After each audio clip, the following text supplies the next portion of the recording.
L'avenir appartient à ceux qui se lèvent tôt.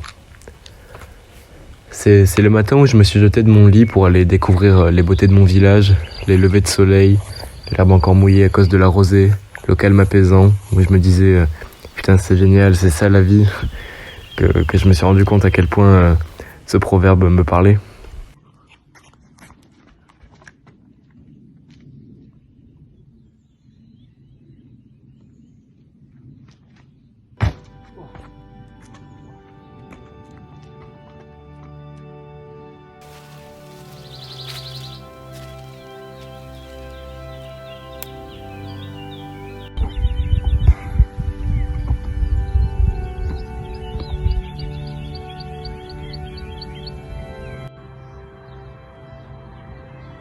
En 2013, après avoir vécu des années en ville, connu la civilisation, les commerces, la médiathèque, les potes qui habitent à 2 pas de chez moi, j'ai déménagé.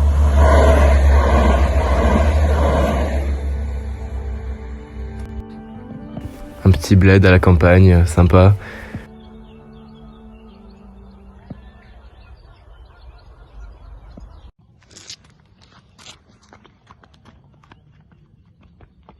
Pour un gosse de 8 ans voilà, qui, dans sa vie, ne cherche qu'à s'amuser, se défouler, profiter, c'était l'endroit pour. Il y a un parc de loisirs, un stade de foot, un deuxième stade de foot.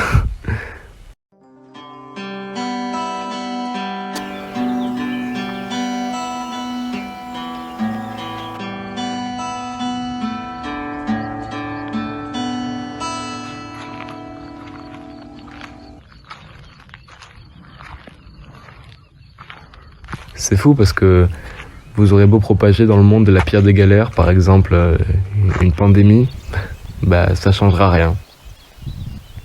Les oiseaux chanteront toujours, les coqs aussi, les chiens du voisin continueront coûte que coûte à aboyer quand une personne passera derrière leur maison.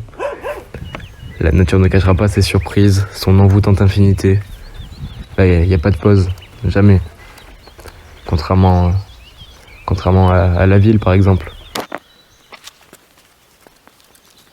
Justement, dans un petit patelin comme le mien, à peine 1000 habitants, le cercle est resserré. Il y a comme une sorte de complicité indirecte entre tout le monde.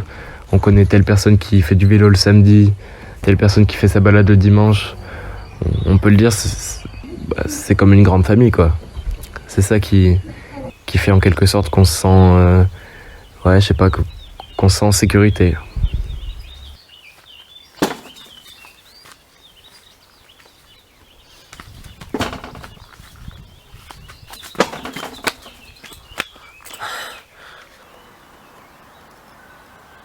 Alors moi, ce que j'aime dans mon village, et c'est vraiment ce pourquoi on s'est dirigé vers cet endroit magnifique.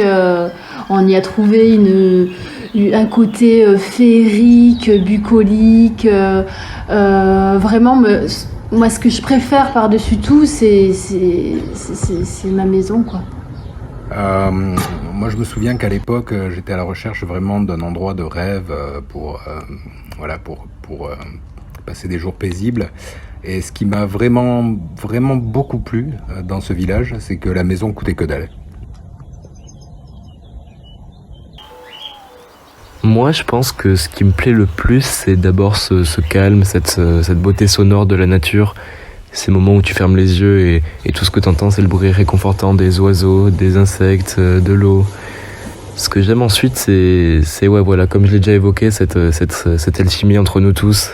On a envie, personnellement, moi j'ai envie souvent d'inviter tout le village à pique-niquer au milieu de nulle part, qu'on lie un lien fort, qu'on s'enlace tous, qu'on s'embrasse, qu'on s'explore, qu'on s'explose, qu'on apprenne à se connaître suite à cela, sexuellement d'abord, puis ensuite peut-être amicalement, mais voilà, le principal ça reste quand même de se rentrer dedans, quoi.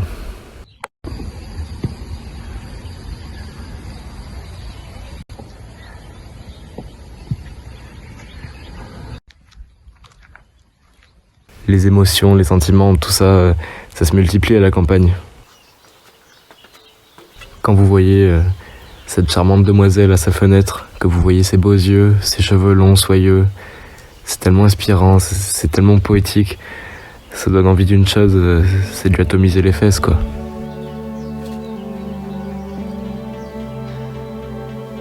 Vous l'aurez compris, ce village, je l'aime. De par les services, les loisirs, les paysages, les personnes qui proposent. Pour moi, c'est un lieu féerique, quoi. C'est comme un cadeau.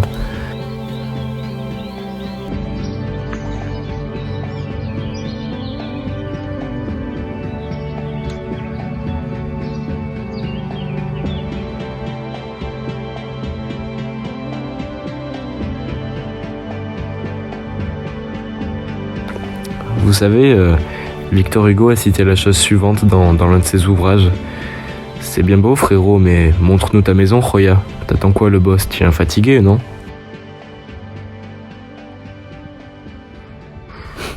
Non, évidemment, c'était une vanne. Il n'a pas cité ça, Victor Hugo. Non, lui, voilà, il avait pas trop ce langage, il me semble. C'était pas trop sa came. C'est pas possible qu'il ait parlé comme ça. Peut-être que je me trompe, hein, mais non, je pense pas qu'il ait dit ça. Ça se serait su, hein, ça aurait fait le buzz, je pense. En tout cas, ce qui est sûr, c'est que si Victor Hugo avait vraiment cité ça, il aurait vite eu sa réponse.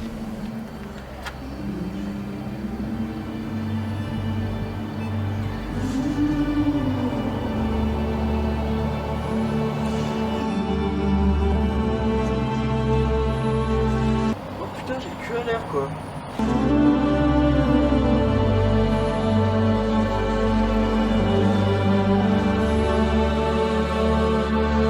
Je sais pas si ça s'est vu à la caméra.